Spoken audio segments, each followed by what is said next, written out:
everybody, and welcome to this month's Wildlife Wednesday Roundup. I'm joined by my co-host, Tyler Greenlee. Hi everyone, my name is Tyler. It's really great to see you all again this month. We've got some great videos to show you from all over the greater Yellowstone ecosystem. So let's go ahead and get started with carnivores and baby carnivores. Who doesn't love bears and wolves? Let's check in and see the latest. For our canine predators, they give birth a little earlier than the hoofed animals, usually around April into May for foxes, but typically before we see the green up that we get later on in the season. In the case of wolves, that's to take advantage of the weakened condition of our ungulates at the end of the winter and the beginning of the spring, and that transitions into the availability of young later in spring and into early summer. In the case of foxes, that's to take advantage of all of the rodent availability that time of year. Coyotes, being prey-wise in between foxes and wolves, take advantage of both resources. All three of our wild canine species will give birth in a den and raise their pups there the first few months of their life. The den can be dug out of the earth or in other protected places such as boulder fields. We've even seen them den under buildings in Grand Teton National Park. The den helps protect them from other predators as well as environmental factors like weather. And as the pups grow bigger, their eyes open, their fur comes out, and they begin to travel further and further away from their den in exploration. Wolves will eventually move their young to a rendezvous site at the end of summer, beginning of fall, when they're able to travel. Contrary to popular belief, most canines do not spend the night in dens. We see wolves lying around a den site while the pups are inside guarding it, but prefer to sleep out in the open themselves. One of the biggest threats to wolf pups are other wolves, so by laying outside the den when they sleep, they can keep an eye out for danger. Meanwhile, way back in midwinter when the wild canines are breeding, the bears, both the grizzly bears and the black bears, are already giving birth deep within their dens underneath the snow. The young are just a pound or so when they're born, without fur, and their eyes and ears are sealed shut. They will nurse on the females for 2 months in the den before they come out in the springtime. Black bear cubs will travel with their mother for the next year, nursing and also being taught how to find food across the ecosystem. This fall, they'll go into the den with her and hibernate, nursing, but also taking advantage of her body heat. They're a little too small to survive the winter on their own most times. As yearlings, the female will wean them and chase them away so that she can mate again. Black bear cubs are pretty small when they leave their mother, and when we encounter them this time of year, I'll often hear people say that their mother must be around. But it's not uncommon for us to find these small black bears just making a go of it by themselves. Still, though, we want to be respectful of the 100-yard distance from young black bear cubs, even though mother might not be around. Grizzly cubs will stay with their mother much longer, usually 2.5 years, sometimes 3.5 years. The average grizzly only gives birth every 3 years, so they have a much slower reproductive system than most of the other mammals across the ecosystem. Despite all those years of mother teaching them how to find food, it's often these young grizzly bears that get into trouble with people living in neighborhoods or agricultural areas around the greater Yellowstone ecosystem. So if you live around this area and there's a potential of a grizzly coming into your neighborhood, it's very important to keep tempting items like bird seed, dog food, or trash well out of reach of a young, curious grizzly bear. Hi everyone, weren't those large carnivores pretty exciting? If you guys don't know, I am actually a wildlife guide with Jackson Hole Eco Tour Adventures. It is my job to go out into the field and find those large carnivores. However, we aren't just looking for large animals like those bears, like those wolves. We are taking time to notice all the small creatures that we come across while we're hiking and while we're driving through the greater Yellowstone ecosystem. And one of those creatures that we see are insects. And we have a great video of butterflies featuring Charlotte and footage taken by Sean. And guys, we're pretty excited. This is Charlotte's first debut on Wildlife Wednesday. I hope you all enjoy learning a little bit more from her. Hi everyone, my name is Charlotte and I am one of your guides at EcoTour Adventures, and I am super psyched to talk to you all today about butterflies. While most people are fairly going to associate butterflies with bright colors and pollination, there's a whole lot more going on with them than one might expect. For example, did you know that most butterfly species are only going to lay their eggs on native plants? Such as the western tiger swallowtail at the start. It's only going to lay its eggs on the likes of aspens and willows, among some other plants.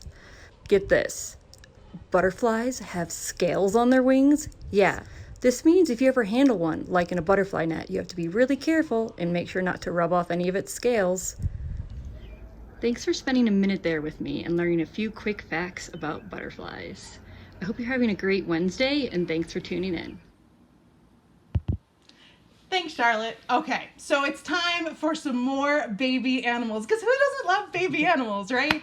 So I think it'd be really fun. Tyler is going to take us along with Sarah Ernst on a journey through all of our ungulates, our hoofed mammals that are giving young this time of year.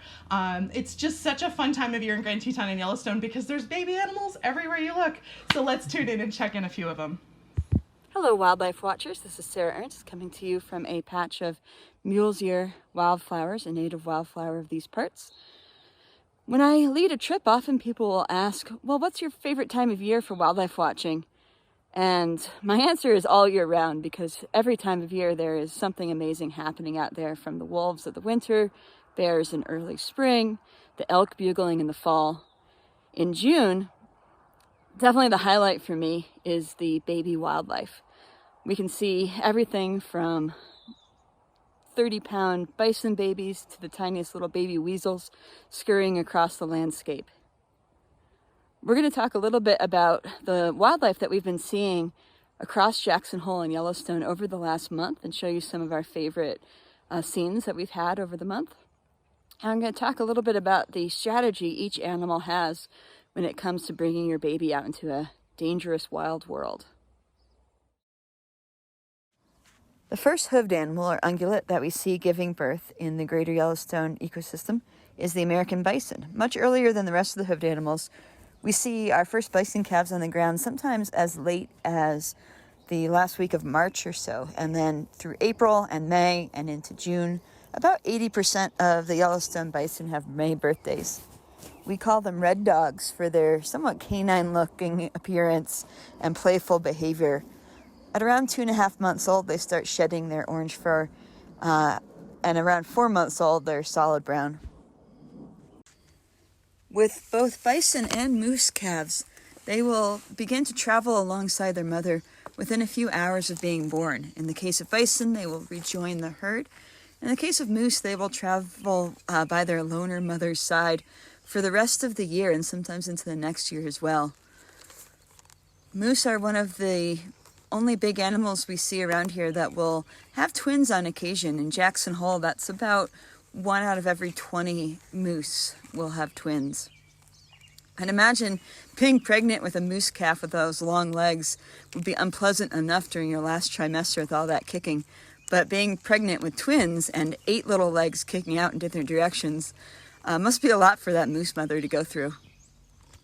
While bison and moose are both large and aggressive enough to defend their young against predators, the smaller ungulates will prefer to hide their young the first week or two after giving birth, only coming back to nurse them a few times per day.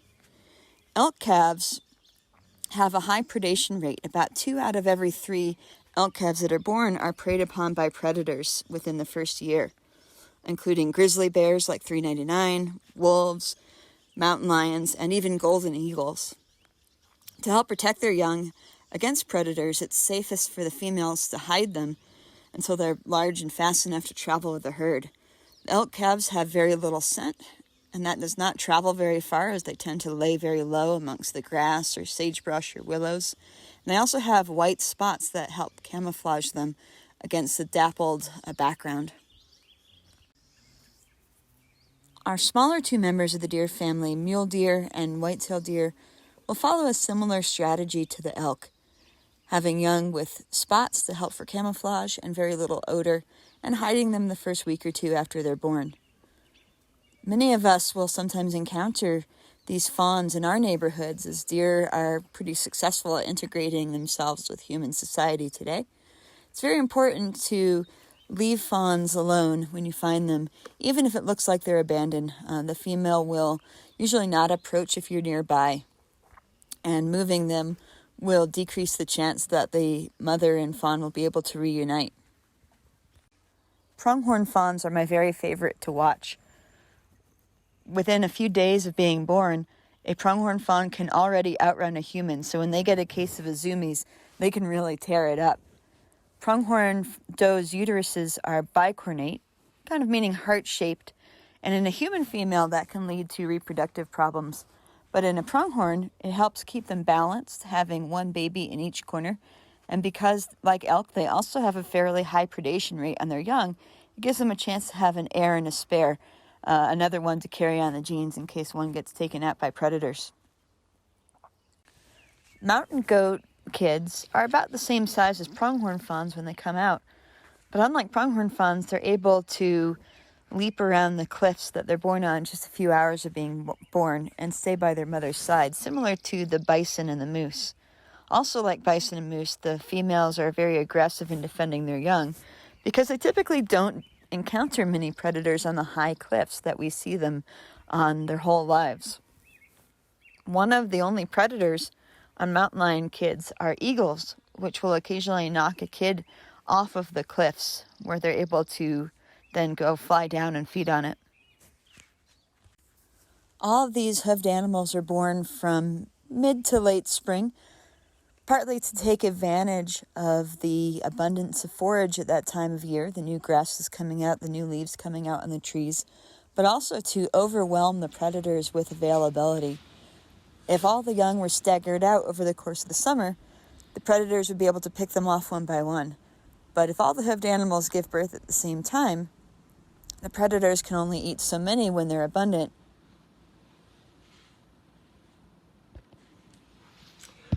Weren't those baby animals special, guys? We are currently having a baby boom in Grand Teton National Park. Super exciting to see on tour. There are babies all across the landscape. Now, wildlife watching isn't the only thing to come to Jackson Hole to do or to see. You know, we are a world-class climbing location, and one of our guides, Kelsey, is an exceptional climber, and she made a video to show you guys today. Hey Eco-Tours, it's Kelsey, hanging out way up high above Cascade Canyon, doing what I love to do when I'm not guiding folks in the greater Yellowstone ecosystem. I'm climbing. I'm here with cameraman Cody, who is my climbing partner, and I just wanted to give you folks a view of stuff that you don't normally get to see when you're visiting Grand Teton National Park, unless, like me, you are a climber. So behind us, we've got the super snowy peak, which is Mount Owen. The triangle just behind that is the Grand Teton, the tallest one. And then this more prominent one that's closest to us is Mount Teton. Now down in the canyon here, we can see Cascade Creek, which is leading out from Lake Solitude. And that creek is flowing all the way into Jenny Lake, which is what we are standing high above here in Cascade Canyon. Just wanted to give you folks a nice little view of what it's like way up high in the Tetons. Climbing is one of the big reasons people come to this park. Cody and I have already climbed probably about 400 feet or so. We're making our way to the summit of something called Tranquility Point. We've got about 200 or 300 feet left to go. Hopefully we make it back before the last Jenny Lake boat takes off. Anyway, it was great showing you guys some of this, and hope to see you out on tour soon. Thanks. Thanks, Kelsey. Pretty cool to see that area of the Tetons that you'd have to be a pretty darn good climber to get an opportunity to see. Now, kind of a fun little side note, Kelsey was climbing in an area known as Garnet Canyon. And Garnet Canyon's so named because when the original settlers, white European settlers, first came to Jackson Hole, there were fist-sized garnets in the sides of the canyon walls that you could just pull off and see, which I find so hard to believe now. When you go up Garnet Canyon, you don't see any garnets at all. But they are still there. Of course, National Park, you definitely don't want to be taking taking anything out of the national park. You leave no trace, and if you find a good garnet in Garnet Canyon, probably needed to leave it there. All right, so on that note, there's more other fun things that people do other than wildlife watch in Jackson Hole, other than climb in Jackson Hole. One of the things they love to do, of course, is fish. And out west, we do a lot of fly fishing. There's some spin fishing too, but most of our guides on staff get very, very excited by one particular activity in the summer, which is going on right now, and that's the spawning of our cutthroat trout population. Let's go ahead and check in and learn a little bit more about what that is and why it's so important to our local wildlife. Oh, hey guys, this is Laura. I'm down by a Wyoming creek, which is home to native cutthroat trout. Cutthroat trout are relative to salmon and are found widespread across the American West in cold, clear, fast-flowing, well-oxygenated creeks and rivers. The name cutthroat comes from a red or bright orange coloration just underneath their lower jaw, so it looks like his throat has been cut. In the greater Yellowstone ecosystem, we have two types of cutthroat trout, which are native. We have the Yellowstone cutthroat on the eastern side of the Continental Divide, or the water that flows to the east of the high point of North America. And then we have the Snake River fine-spotted cutthroat trout that lives on the western side of that divide in places like Jackson Hole. Native cutthroat trout spawn in the springtime. Some of our other non-native trout will spawn in the fall season instead. But recently I had the opportunity to see Yellowstone cutthroat trout running up a tributary creek to go spawn, which means both male and female trout run up a fast-flowing creek to find a nest or a redd. Redd comes from a Middle English word, which means to clean or to clear an area of debris. Female cutthroat trout will create that redd, that nest, by turning on their side and then vigorously swishing their tail back and forth to move gravel into a trough and, of course, a mound. They're selecting certain style gravels, certain sized gravels. They prefer 3/4 inch to about 2.5 inch gravel pieces, which is the perfect size to not only create that mound, but also house the eggs as they incubate. Male fish come into the same area as the female. Just after she lays those eggs, he'll come and fertilize them. Once fertilized, those eggs get super heavy. They also get kind of sticky so that they'll nest into that mound. The trough performs kind of like a natural hydraulic, so that water will flow up and over the mound without disrupting the eggs on the mound. Thanks, Laura. As always, a Wildlife Wednesday favorite. Now, hopefully you guys have gotten a chance to get out fishing this summer. We do have 4 different species of cutthroat trout here in western Wyoming, and they all together form what's called a cut slam. Now, one of my lifelong dreams, and I'm just not a good enough fly fisherwoman to do it, is to get a cut slam, which is to get all the species of native cutthroat trout in western Wyoming. And if you accomplish it all in 1 year with photographic evidence, Wyoming Game and Fish will actually send you a beautiful certificate with your name on it, letting you know that that happened. Do you guys know the 4 species of cutthroat trout? Any guesses? All right, well, we know there's the Snake River cutthroat trout, right? The fine spotted Snake River. We were talking about that in the video. There's the Yellowstone cutthroat trout up in Yellowstone National Park. Bear River in the Bear River Recreation Area cutthroat trout. And of course, last but not least, the Colorado River cutthroat trout. If you get all of those together, and then gosh, I think there's one more in the cut slam. I can't remember. There was too, but there's one like a tiny little area that you have to drive like a really long way. There was a guy who got all 5, I think, species of it in one day, and the most difficult one for him was like this tiny little drainage. They're all different areas of western Wyoming that are drainages off of the Continental Divide. All right, so super fun. I think it's about time for my second favorite part of Wildlife Wednesday, which is our trivia question of the month. So super, super fun. What we're gonna do is first and foremost, we'll talk about last month's trivia question, which is also brought to us from Laura, the same guide who you just saw in that fish video.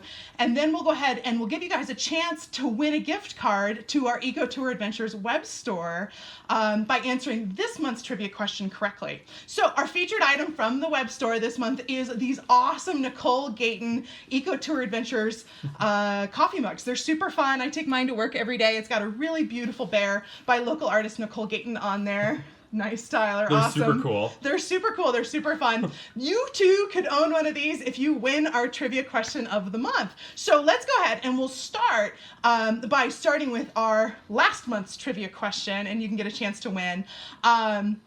And that is a really kind of fun one. It's something I've never had the chance to see. I've never seen it on tour Yeah, either, I've so never it's seen it on super tour. exciting. So we couldn't quite believe it when Laura pulled this off. The question is pretty simple, which is, of course, what is the name of this animal? What species is this animal? If you know the answer, go ahead and let us know in the comments section. Just type it in. This won't give you a chance to win, but because somebody already won from last month, right? But it'd be really interesting to see how many of you all can pick this out, because this is a very rare animal in Western Wyoming. Really, really cool to see. I'm pretty darn jealous, if we're going to be honest about this. I mean, I can't believe she saw it. Like, it's such a rare sighting. I mean, they're super nocturnal. They live in very dense cover, and like, they're just super, super elusive and generally rare. Like, I've lived in the West my entire life, in Colorado and Wyoming, and I've only seen these guys a handful of times and never in Wyoming. So it's a super, super special sighting. Pretty amazing stuff. Now, I do want to remind everybody before we give you the intrepid answer to that question, if you do enjoy these videos and you just want to go ahead and give something to the guides that are producing them, 100% of the proceeds from the web store does go to our staff, but you can always leave us a tip too. Certainly optional. We're happy to provide these programs for free to you all, but if you want to drop us a buck or two, that's great. It goes straight towards employee benefits so that Tyler and I can continue to live healthy, happy lives in Wyoming and continue to have a good time with you all. So we do appreciate that. All right, let's go back to Laura, and she's got a video response to last month's trivia question, and she's going to see, if you guessed, make sure you write it in before we tell you. She's going to tell you a little bit more about this animal. Oh, hey guys, this is Laura. When I'm out guiding, I love to see something out of the ordinary for me. I mean, don't get me wrong, I love all of the wildlife of the greater Yellowstone ecosystem, including the mosquitoes, even though they can get super annoying sometimes. But hey, they have their niche in the ecosystem. But recently I got the chance to see something more unusual. It was an American mink, and he was on top of a beaver's lodge. Let me tell you a little bit about mink. They're a type of weasel or ferret in the family Mustelidae. They're strictly carnivorous. They love to eat things like small mammals. I'm not sure if beavers would be included in their menu. It's possible for them to target beavers inside their lodge or near their lodge. I have heard of minks consuming muskrat, which could be in a beaver lodge, like if the beavers had moved out and the muskrats had moved in, or perhaps muskrats were just living nearby, in the side of the lodge, or maybe in the bank of the beaver pond. Minks also love to eat things like frogs, crawfish, things like rabbits, mice, sometimes even snakes or ducklings. I'm sure it's possible for them to eat eggs, especially from ground nesting birds. I'm sure even a goose egg or a swan egg would be a tasty treat for a mink. They're usually alone. Minks don't travel in groups. They're strictly by themselves, doing their own thing. They're active mostly at dawn and dusk hours, so we call that crepuscular. Whereas like us humans, we're mostly diurnal. We're active all throughout the day. Minks might store their leftover meat in their den and even use some of the fur from the animals that they've killed and eaten as liner for the interior of their den to make it a little bit more plush. Minks have been prized by humans for their fur. Of course, mink coats were very popular and maybe still are in some areas. And also for their oil. Mink oil is a great protectant or waterproof substance for leather. All right, pretty awesome to see an American mink. Certainly a dream of mine. That along with the gulo, the wolverine, as well as the Canada lynx. Those are my three major mammals that I have not seen in the Greater Yellowstone ecosystem and are kind of a big lifeless deal for me. I mean, that's the dream right there. That's if you see a wolverine or Canada lynx out here, then you've seen it all. That's pretty awesome, for sure. We actually have decided that we want to have some records, some internal records at Jacksonville Ecotour Adventures that we've just been keeping amongst ourselves, like the number of bird species that one person has seen in a day, which I think, Tyler, you have the current record for. I think, what is it? Oh, I don't even remember. It was a lot. Like 45, 42, or something like that. Yeah, that's unbelievable. But one of the ones that we definitely have is a Hugh Jackman. Is the name of the record, which is the first person on staff to see a wolverine while on tour. Needless to say, that record has not been filled. But one of these days, I'm going to be the one, man. I'm going to see it. All right, you guys have waited long enough for our current trivia question of the month. The way this is going to work is you just comment in the comment section if you know the answer, and then you're going to get extra points if you know the bonus question that goes along with it. And then one of you will be chosen at random for that EcoTour gift card. We'll go ahead and direct message you, DM you, and let you know if you're a winner with a code to go ahead and get something fun from the store. So Tyler's got our question this month. He came up with it. Hopefully he's going to stump you guys. And here we go. Awesome, guys. So my question for you this month is how many hoofed animals are there in the greater Yellowstone ecosystem? And I'm going to give you some options. So option A is 5, option B is 8, and option C is 10. That's 5, 8, and 10. Be sure to comment below to let us know what your answer is. And we also have a bonus question for you. Can you name all of these animals? Oh. Yeah. So Ooh. if you really think you know what you're talking about, list all the hoofed animals in the comment section below. Yeah, so that's for the entire Greater Yellowstone ecosystem. And if you're a wildlife guide from EcoTours watching this, you definitely have to get the second part right, right? We're not giving you guys any breaks. But, okay, so A was 5. A was 5. B was 8. Okay, and C was 10. Okay. Everybody got that? So go ahead and let us know in the comment section, and you'll get your chance to win. That's a pretty good one. Yeah. There's your big word of the day, ungulate, hoofed mammal. If you want to be wildlife and nerdy like Tyler and I, you can talk all about ungulata. But okay, very fun. Okay, so now it's time, while you guys mull that over and try to figure out what the answer is, for my favorite part of the program, which is that Tyler and I are here to answer your questions live. So if you or somebody in your household, kids, adults, anybody, has some questions about the Greater Yellowstone ecosystem or wildlife, I'm super excited. Tyler is co-hosting with me this week because he is such an expert, particularly on birds, mammals, and the like. So try and stump him. Let's see if we can stump Tyler on his first round out. And we'll see if we can't get you guys some questions. Now, the way this is going to work, just so you guys know, we're looking at my iPad here. So if you see us looking down, it's because we're looking at the questions as they come in, and we'll answer them in the order that they are received. Ooh, that sounds very officious.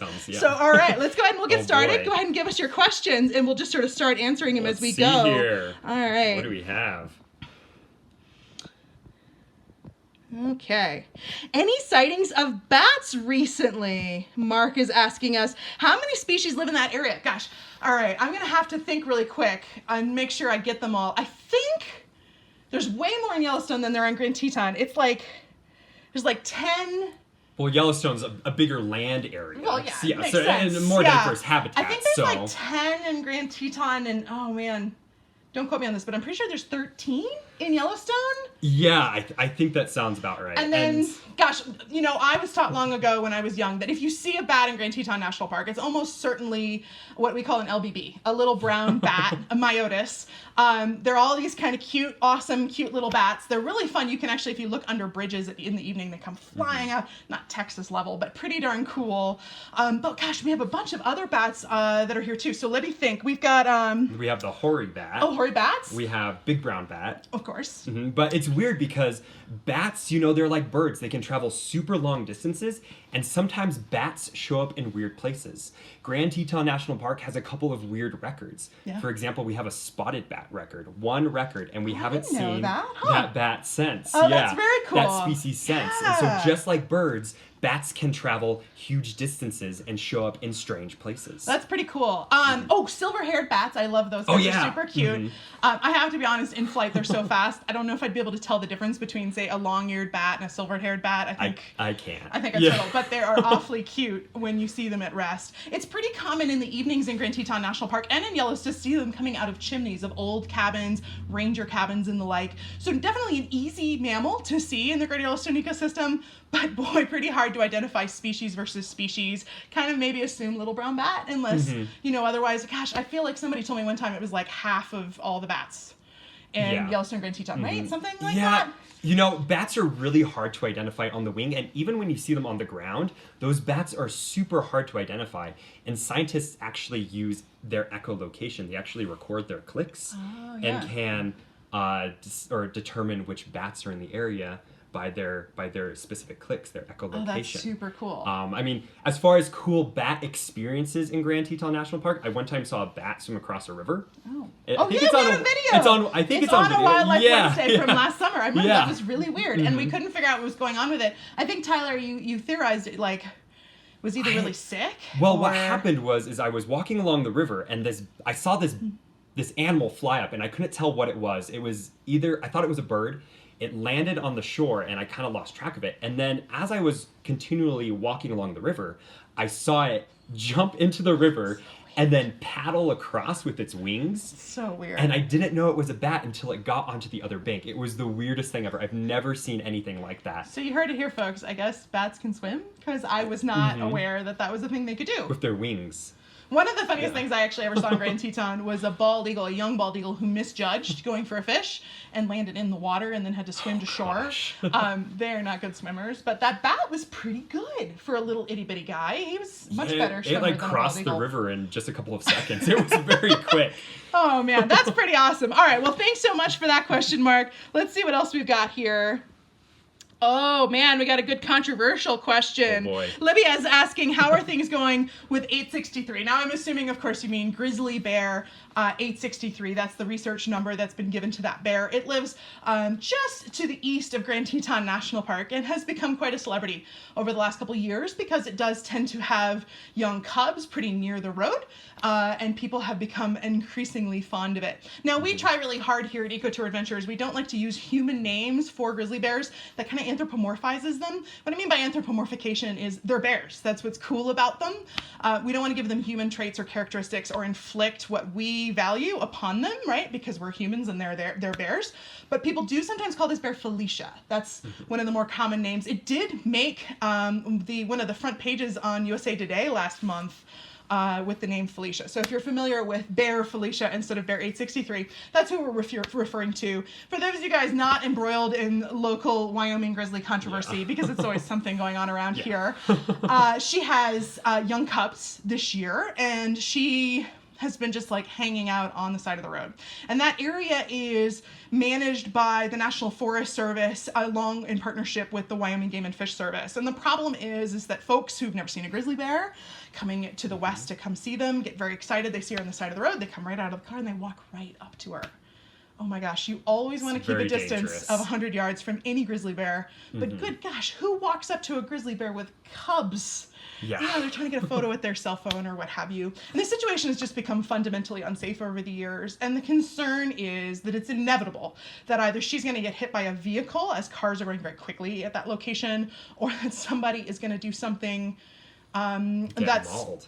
They're going to get mauled, and then of course she's going to be killed because they're going to get mauled. So there's been a whole lot of controversy about this. Basically, the Interagency Grizzly Bear Committee came together and said, this bear has become a problem. We have enough grizzly bears in terms by number in that area that we feel that if we had to go ahead and move her, or haze her away from that area, that might be in her best interest to get her off of the highway. The problem is grizzly bears oftentimes have an enormous fondness for their range. And so you can move them 500 or even 600 miles and they'll come right back to that location. It's not uncommon. Moving grizzlies is not typically successful. I can't remember the numbers, but it's like 65 to 75% of the bears that are moved actually come back to a location.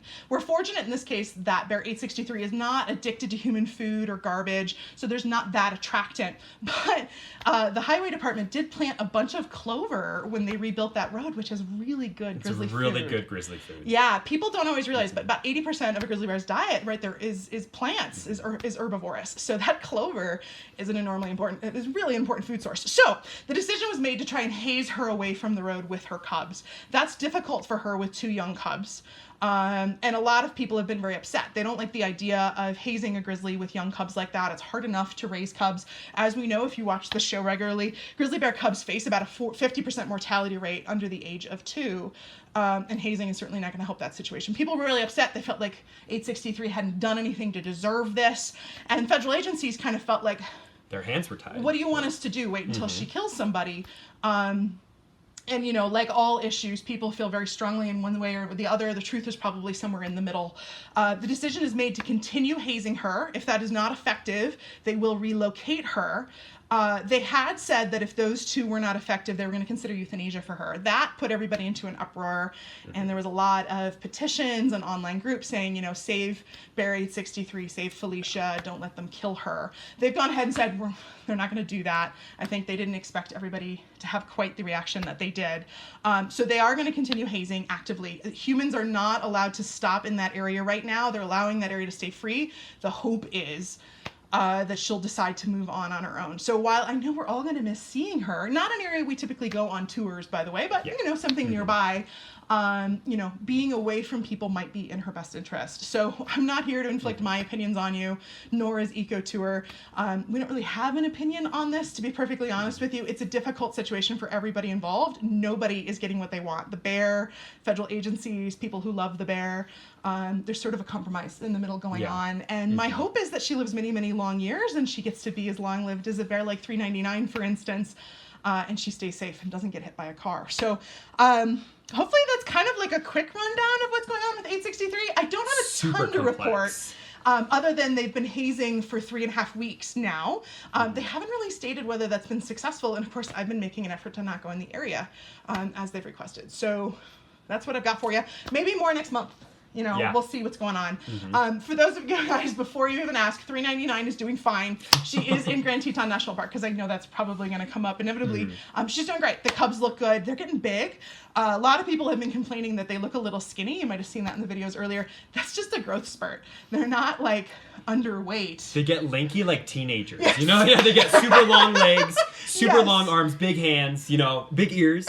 They're just lanky teenagers. Yeah, at this they're point. lanky teenagers, right? We all and go you know, through growth spurts. typically by the fall, we see those teenager bears begin to bulk up. Yeah. Yeah, so don't worry about that when you see that. They also kind of look almost like they've got like a hair thyroid problem because they're growing out those baby coats and they're getting kind of those adult guard hairs, and it just makes them look kind of ragamuffin and adorable at the moment, actually. And I mean, this is the time of year that animals do that, you know? They shed their thick, luscious winter coat and they're kind of scraggly, they're a little skinny, but you know, this is the time of year for those animals to regrow that fur and to put on those fat reserves. And so if you see an animal that looks maybe a little haggard, it might not be starving, it might not be hurt or diseased. It might just be simply going through its natural life cycle of growing back its fur and putting on fat. People always ask us this time of year, what's wrong with that moose? And there's nothing wrong with the moose. It's just, it's shedding. Just like your dog would do, and it looks a little rough as it sheds. And so I've had comments that elk look sick. Yeah. Elk look sick, but they're not. They're not. They just look a little scruffy. Exactly. I'll sometimes get photographers come out with on trips with me in the spring, and they want this like world-class photo, and they're like, why does this moose look so rough? For sure. All right, let's see what else we got next here.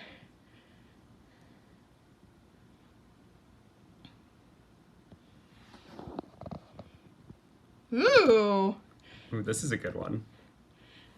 All right, good question. Hi from Maryland. Hey, I am a Maryland native, so also hi from a Maryland native, although I've certainly lived in Wyoming for most of my adult life. Have you spotted any great gray owls? We do see them. Tyler's going to answer this one because he's an expert. The bird nerd. He's the bird nerd of the two of us, for sure. Yeah, so we do see great gray owls on tour, but the time of year that we see them varies and the location that we see them varies. Depends on the habitat and depends on what the owls are doing at that particular time of the year. At this time of year, the owls are very focused on raising their fledglings. And so they're not moving a whole lot. And it's also hot outside, so they're primarily nocturnal. And so spotting great gray owls during the summer and late spring months can be pretty difficult just because of their activity level. Now, Unless you're Tyler. Well, I haven't seen any this spring, but I am looking super hard for a great gray owl. Now, in the fall and in the winter, those young owls, they fledge, they grow their wings out, and they become independent of their parents. They leave the nest and head out into the world. And at that time, we begin to see more and more great gray owls, especially in river corridors and along forest edges. And so, as fall draws ever closer, we have a higher and higher chance of seeing great gray owls. And it's pretty exciting. Yeah. One of my favorite places to look when I'm just out and about, we don't call them the ghost of the forest for nothing, is they love to hang out on top of power lines. And because my eye's always drawn out into the distance, I never am looking up, at dusk on power lines. And I can't tell you the number of times that people really wanted to see one. Wow. And so it's made me keep an eye up there and I'll catch one. So you never know. Keep your eyes open. But boy, are they a joy to see. I was fortunate enough a couple years ago to actually help put a radio transceiver on the back of a great gray owl. So I got to hold one in my arms and I was amazed by how big they are. Big birds, but how light they are. There's very little to them. They just are fluff balls. And I just couldn't imagine, compared to, say, a bald eagle or which is about the same size as a pretty hefty bird. And these owls were they weighed like nothing. It was pretty cool stuff. All right, let's see what else we got here. Oh man, lots of really good guesses on the trivia question. This is really impressive. All right, Libby, you got a great question. Do your bats have white nose syndrome? We have not discovered white nose syndrome in Grand Teton or Yellowstone National Park, but it has made it as far as eastern Wyoming. So unfortunately, much like chronic wasting disease was in the years before this, it's probably a matter of time that it does make it to our area. We are fortunate here in Grand Teton National Park that our bat population typically, while they do live in colonies, they don't live in monster colonies like you'd see in other areas of the country, which gives them slightly better opportunities. White nose syndrome, of course, kind of wastes them away while they're hibernating. But up in Yellowstone National Park, lots of caves and cavern systems from that great lava volcanic formation of the landscape. So certainly something of great concern. Obviously practicing safe and sterile practices, clean practices as much as you can while caving or going into caves, making sure that you don't take the same equipment into a cave where white nose syndrome has been found, into a cave where it hasn't. It is spread by humans. Is going to make a big difference for the Greater Yellowstone ecosystem's bats. We are not looking forward to the day it arrives, much like we weren't looking forward to chronic wasting disease, but realistically, I think we need to be prepared. And isn't it it's a fungal infection? It is. It is a fungal infection. And it primarily affects, and correct me if I'm wrong, bats that hibernate. And so little brown myotis are one of the bat species that hibernates in Grand Teton and Yellowstone National Park versus some of our other bat species do migrate. And so we think that if it does come to this area, it will affect those hibernating species in those cave systems that Tenley was mentioning. Not luckily the ones that hibernate out of the area. The only problem with the ones that hibernate out of the area is some of them are hibernating into areas where white nose syndrome has been found. So they can transmit it. Yeah, unfortunately, I think it's a slow creep across the western United States from the East Coast, but it's coming. Yeah. It is coming. So great question. Thanks for that. It's a good day for bats, guys. Yeah, I'm enjoying all these bat exciting. Questions. Let's see here. Susan says, I remember watching that bat video. Awesome, Susan. Cool. That makes me so happy. That's very cool. Oh, Libby remembers it too. Very cool, guys. Oh, another good question for Tyler. Oh boy. Dippers, one of my favorite birds. Yeah, They're me too. super fascinating. They're one of the birds that I point out to people on tour because they have a really cool behavior of diving underwater, particularly in small streams and rivers, to catch aquatic insects. And so we do have dippers in the Greater Yellowstone ecosystem. And they're one of the more common aquatic birds that we see along rivers and streams and creeks. And they're pretty cool. They nest under waterfalls. Yeah. They build little nests, and then you can actually see them flying through the waterfalls. And so if you come to the Greater Yellowstone ecosystem and you're along the Yellowstone River, the Snake River, definitely keep your eyes out for dippers. We do have them here year round. They do spend the winter here in little pockets where the ice hasn't frozen over completely. They're one of the birds I'm obsessed with, so if you come out with me on tour, particularly in the winter, I kind of make this huge deal about them. And what's funny about American dippers is they're kind of, when you just see them, they're just kind of brown birds. They don't look like that much until you understand that they're a bird that's foraging underwater in the dead of winter. And they always look like they should have like little earphones in their ears. They do. And they're like jamming. They always have a bounce thing going. Bobbing. And so they're just really fun to watch. They're just very, I'm anthropomorphizing, which I hate doing, but they look like they're just joyful birds. They're just a funny little bird. They're super plump and fat. And one thing you'll notice is even though they're an aquatic bird, they don't have webbed feet. They actually fly underwater. Yeah, they pump their wings underwater and fly just like a puffin or a penguin. We'll put Elise, who's doing our comment section tonight, to the test. Elise, maybe you can find us a photo of an American dipper so everybody knows what the heck we're talking about. Cornell Lab of Ornithology probably has a pretty good entry on them for sure. So great question for that. That's awesome. Oh yeah, Pamela, good question. I've heard major numbers of tourists visiting the Yellowstone and Grand Teton area this summer. Has that affected the wildlife? You know, we are definitely seeing more visitors than we have historically. This is definitely a historic year for visitors, but that's an easy headline, right? So we had a lot of people calling the office the other day because Good Morning America was talking about how it was just an unbelievable year and the masses were taking over and people were calling us going, oh gosh, should I not come? And no, the funny thing about the national parks in the modern era is every year is a record year. So with the exception of last year when, of course, the country was closed down, although we had some record months last year, every year is a record year. So, you know, 2018 was the biggest year for Grand Teton and Yellowstone in its history. 2017 was the biggest year for Grand Teton and Yellowstone in its history. 2021 is certainly going to be the biggest year for Grand Teton and Yellowstone in their history. This continued growth of visitation is, on the one hand, a wonderful thing. The fact that people have a passion for the national parks, for wildlife, want to see these things, incredibly important. And I'm so glad that people are getting a chance to get out into their national parks that they're paying for with their taxpayer money. You and I, everyone, we all own our national parks, and that's a wonderful thing. But there is, of course, a limit. I don't know if you guys have ever been to, say, the Grand Canyon in the summer, but that can get a little dense on the South Rim for sure. We're not there yet. We're not there yet in Grand Teton. We're not there in Yellowstone. The week of July 4th is always kind of a busy week, the one we just got through. But, you know, I think on the whole, a lot of this is overblown. I think it's the media kind of looking for a story. And I think they're expecting everybody to want to rush out on vacation after COVID. Certainly, yes, people are here and it's busy and there's traffic.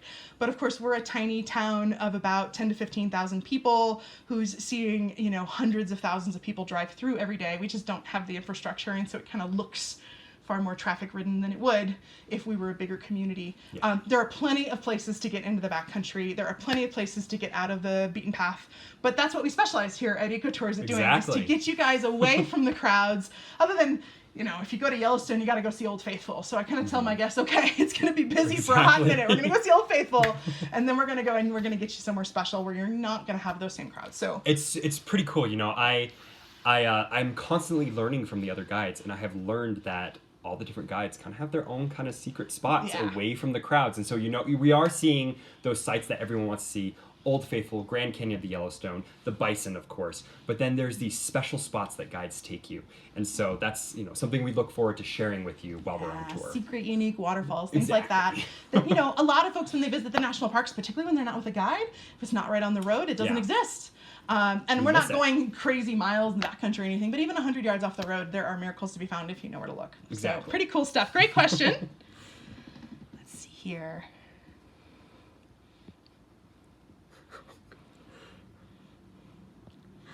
Let's see here. Oh, this is a great question. Don, it's always good to see you. Thanks for joining us again, Don. I hope I stumped you on our trivia questions since they're always too easy for you.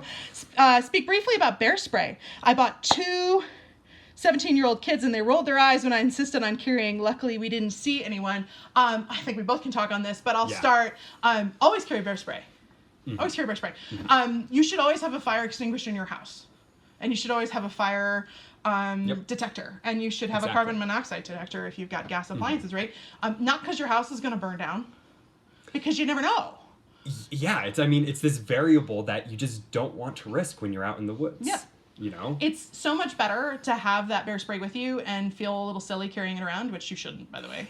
And when I go hiking out in Grand Teton National Park, there are places that even if I have bear spray, I don't go by myself. Yeah. Because it is a big safety concern. And there are a lot of bears in certain places in Grand Teton National Park. And so having that bear spray anywhere up here in the GYE is pretty important, Yeah. particularly in those heavily bear populated areas. Yeah. And we don't say that to scare you guys. It's not like there's just like bears everywhere that are going to come out and get you.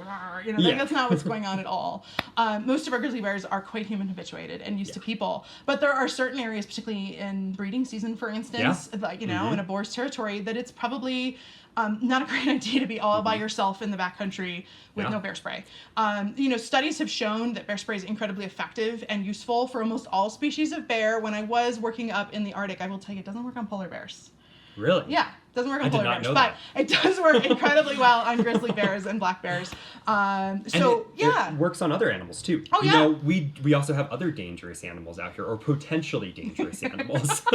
Bison and moose, if you get too close to them, can be dangerous. If you're hiking down a trail and you come around a corner and there's a bull moose there, that can be a potentially dangerous situation. And having that bear spray can save you from a moose just like a bear. Or even a mountain lion, for instance. While we've never Exactly. had any predatory encounters with mountain lions in Grand Teton National Park, and we hope never to, in places like Colorado and Utah, it has been used as an effective deterrent.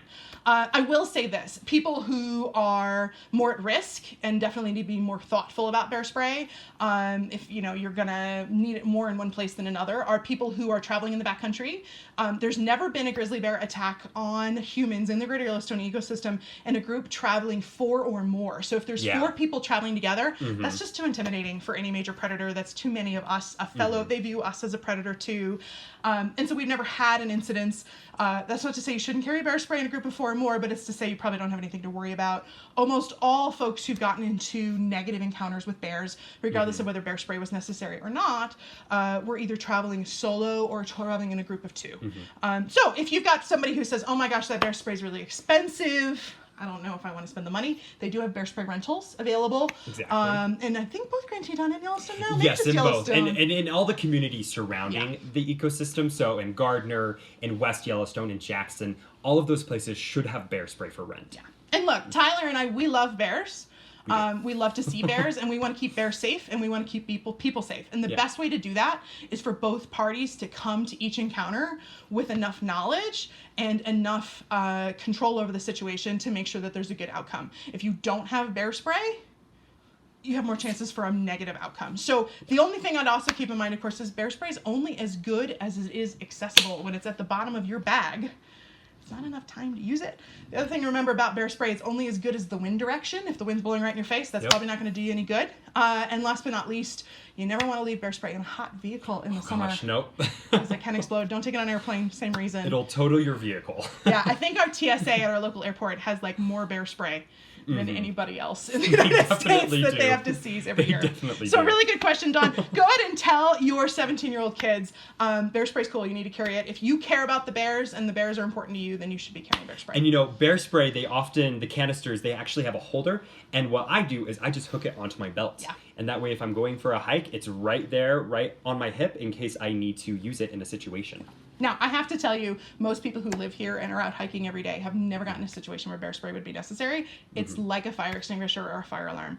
Don't come out here and think a bear's going to get you. We don't come into those encounters often, but better to be prepared, right? Exactly. Very cool. Good question. Let's see here. How do they haze a bear? Very good question, Devette. This is going to be a little more controversial than it would be in normal years because this has been in the news lately. But they do use rubber bullets, beanbag shells, the same way, and the same ammunition, although a little bit more, a little stronger ammunition that you'd use for crowd control efforts, actually. They use the same thing with bears. So they'll kind of ding them with a beanbag shell or rubber bullet in the rear end, scare them off. In areas like Glacier National Park in Montana, they will also use what are called Karelian bear dogs. They're dogs that were bred in Europe specifically to hunt bears and are now used in large groups to scare bears away. It's very effective. Not something we use so much in Grand Teton and Yellowstone, although I'd like to see more of that.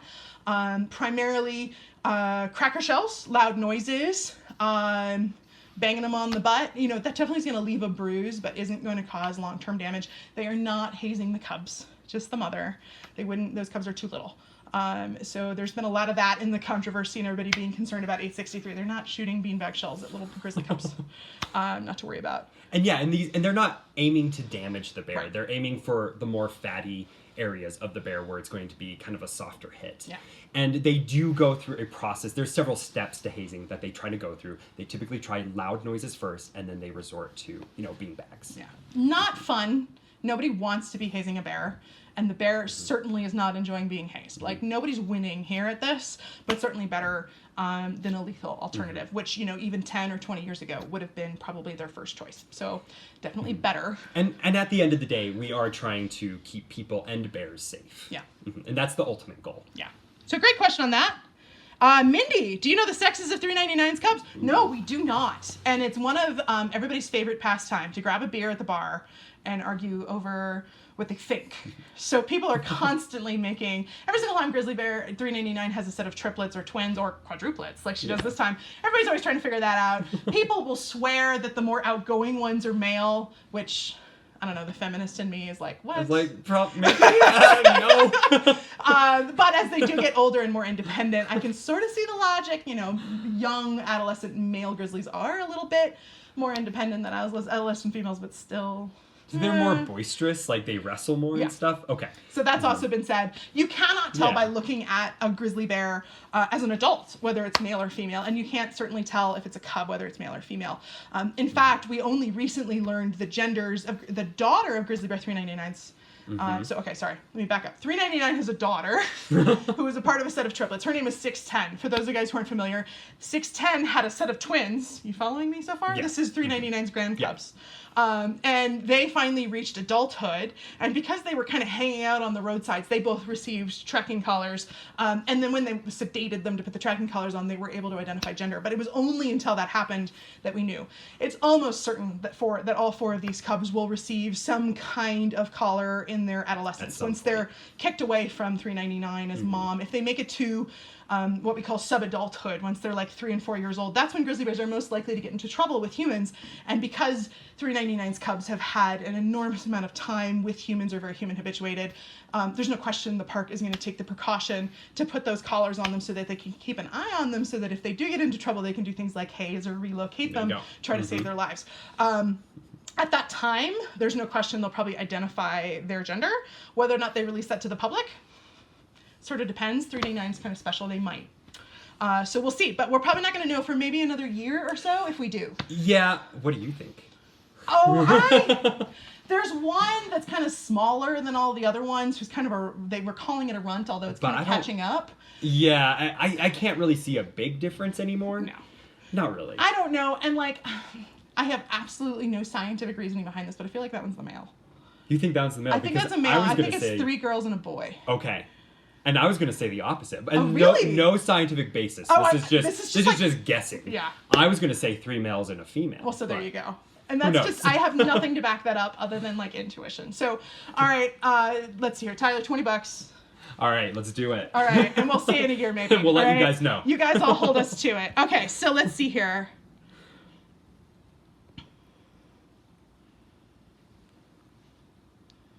Oh, okay. I know it's a bird question, but can I talk about it? Yes, go ahead. Okay. Tell me with the birds. Bill, I really, really, really love long-billed curlews. And so when I was in college, I went to the University of Wisconsin-Madison. I had this old ornithology professor. He looked like he was just falling apart in lecture, and he was one of the smartest men I've ever met in my entire life. And he said things to me that I'm going to be 40 this year, and I was probably 20 when I went and I took his class. So 20 years later are still resonating with me to this day. And one of the things he said to me was that there are 7 species of extinct bird in America. Mm-hmm. And the long-billed curlew is not one of them. Trust me, I'm getting there, Bill. And the Eskimo curlew, the last one was seen in the United States in 1950, and I think it was seen in Cuba in 1953 or 1955 or something like that. Mm-hmm. And he said there are 2 species on that group of 7 that I believe still exist. and have not gone extinct. We just haven't discovered that that's the case yet. And one of them is Eskimo Curlews. And he said, if there are Eskimo Curlews, my guess is that they are in Grand Teton National Park. Cool. Now, having, of course, grown up in the area, splitting my time between Washington, D.C. and here, I was quite familiar, and I just bounced in my seat and went, I'm going to be the one that rediscovers Eskimo Curlews and proves that they're not extinct, and that they are in fact in Grand Teton National Park. And I'm going to ask Elise in our comment section to do me a favor. Elise, if you can find a picture of a long-billed curlew for me, and then find a picture of an Eskimo Curlew and put them up in the comment section so everybody can compare. What I did not realize is it's really, really hard. It's super hard to tell them a apart. long-billed curlew from an Eskimo Curlew. So when I first moved out here after college as an adult, I did not see long-billed curlews very often. It was a rare sighting, and you better bet I was like, okay, here's my chance for fame. I'm going to rediscover it. And it was a long-billed curlew every time. But I was always thrilled to see them. They get these crazy long beaks. They're so almost cool. like a Dr. Seuss bird because they walk around like this. They have a super long beak that curves downward. Yes, yeah, yes. they're super funny, and they make this really long, like almost seagull-like call. Yeah. It's pretty. I mean, they're pretty cool to see. Now we have 2 breeding colonies in Grand Teton and Jackson Hole of long-billed curlews. So we get a chance to actually see quite a few of them. And I have to tell you, I look with razor eyes every single time. And first and foremost, not only are there no Eskimo curlews there, but I'm not sure if I'd be able to figure out if they were. Because they're so close that you can't sneak up on these birds. They're going to be a distance with binoculars. So my dream is maybe kind of unachievable for like a whole lot of reasons. Like they're probably extinct. And I'm probably not going to know even if they're not. But maybe Tyler will discover it. There's another bird called a whimbrel, which is Yeah. closely related to the curlew, and it also looks like the Eskimo curlew. Yeah. And so I feel like if I was to see a bird that looked like an Eskimo curlew and call it an Eskimo curlew, it would end up being a whimbrel. Yeah. Yeah. So, well. So yes, we have long-billed curlews, and we now have colonies of them. The species is recovering rapidly in the Greater Yellowstone ecosystem. It's really exciting to see. And we have Avocets too, which is another like crazy cool long-beaked bird. A lot of these really neat shorebirds. If you want to be a bird nerd, you start with like the big charismatic birds, bald eagles, and then you kind of make your way into these wicked, crazy cool shorebirds. They're super cool. And little brown birds and all those little things. And the Avocet's beak goes the other way, correct? It goes like this, Yeah, yeah. it goes up instead of down. And curlew goes down. Yeah. Yeah. So super cool. Great question. I'm excited about all these bats and birds. Like you guys are. This you're is making great, yeah. You're making my month. All right, let's see here. And thank you, Elise, for the thankless task of quickly Googling all the things that we keep pestering her to Google. Exactly. So big hand for Elise Yeah, today, Elise guys. is That's in the huge. comment section Say today. hi to her. All right, Bethany, another great controversial question. What do you think about the time-ticketed entry for some of the national parks? Is this been discussed for Wyoming parks? Has not been discussed. The last time I had any sort of information about this, the thought was not enough density. Some other places like Zion, Grand Canyon, Great Smoky Mountains are facing more density than we're getting. If you look at parks by visitation, while we are in the top 10, and Yellowstone is as well, we're not in like the top 3. So no, not at this time. They're not looking into that. And I think, particularly Yellowstone, it'd be impossible. There's too many entrances. Yeah. There's no way. Yeah. And like, fortunately, Yellowstone is a very large park. A lot of these parks that are having higher densities, like Zion, Grand Teton, they tend to be a lot smaller than Yellowstone. There's space to find your own park, so to speak, in Yellowstone and Grand Teton, where there isn't necessarily, if you go down into the bottom of the Grand Canyon, or out into the Smokies. But like, Mount Rushmore, that's it. Gosh. Right? It's kind of tough. So great question. And then, guys, oh gosh, we're just about done with time here, but let's see. Oh, Chris, this is a really interesting question. What evolutionary trait caused horses and other large ungulates to grow to the sizes they do now? More food resources were their tiny bison back in the day. That's a good question. That's a really good question. Thanks, Chris, for that one. I don't know. You want to answer that? Yeah, absolutely. So this is a pretty complex question, and I'll try to simplify it a little bit. So herbivores like horses and bison grew to large sizes largely because of the food that they ate and the habitat that they live in.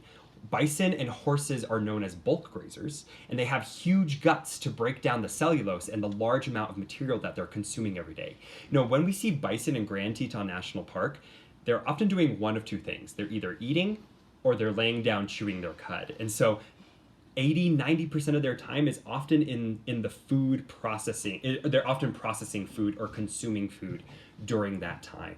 And so having a larger body makes you more efficient at breaking down and consuming low quality forage. You know, we can't eat grass because it is super high in cellulose. It's not like lettuce. We can't break down grass very well. There's a lot of fiber. And so for these large animals to actually get energy and nutrients from these plants, they have to have huge guts with large amounts of bacteria to break down those grasses and those bulk plants. Now, we do have smaller animals in Grand Teton National Park that are herbivores. Pronghorn, mule deer, even rabbits. And these smaller animals have a different foraging strategy. They are known as selective feeders versus bulk feeders. And selective feeders, they often have very, very narrow muzzles. And that allows them to kind of fit between the grass particles, which they don't want to eat, to get at leaves and flowers and the most nutritious, tasty morsels. And so it does have to do a little bit, it has to do a lot with food. And of course, that affects how they respond to carnivores. And so, you know, an animal like as large as a bison or a moose can defend itself pretty effectively from those carnivores. But its size isn't a direct result of predators for the most part. It's usually a result of food versus those smaller herbivores. Same thing. They're searching for those nutritious morsels, and so they are more vulnerable to those carnivores. Yeah. And Chris, to directly answer your question, there weren't tiny bison back in the day. There were smaller bison, but the ancestor to the bison was really tiny indeed. They were, there's one that sort of just past the era of the dinosaurs. It's like this big. That's the ancestor to both bison and horses. But yeah, North American horses, they were tiny. Not big animals. Some of them, got big enough, but certainly not rideable. Yeah, totally. It's crazy to think about. That and the giant sloths and the mammoths. The rideable eagles. Ice Age mammals are like a whole nother thing that I get way too excited about. Very cool. Let's see here. All right, let's see. We've just about reached the end of our time, but we'll see about if we've got any other quick questions we can answer for you. Let's see here. And Elise, thank you for posting all the Curlew stuff for us. All right, I think we got all the big ones, right? Sure. Did we do good? Any other crazy ones? I think we did good. I think we got everybody. Yeah. If we missed your question and I somehow overlooked it, we'll definitely get it in the comment section throughout the week. I apologize. But guys, this has been so much fun. This has been a lot of fun. Thanks to Tyler for joining us. This is super fun. If you like sort of the co-hosted thing, let us know in the comment section. Certainly a lot of fun. It has been a pleasure spending this evening with you guys. I hope you all have a good month. Yeah. For sure. Thank you guys so much. It was great being on this program and hosting with Tenley. Super exciting. Super fun. So have a great week. Have a wild weekend because that's what everybody should do. And we'll see you all next month. So long.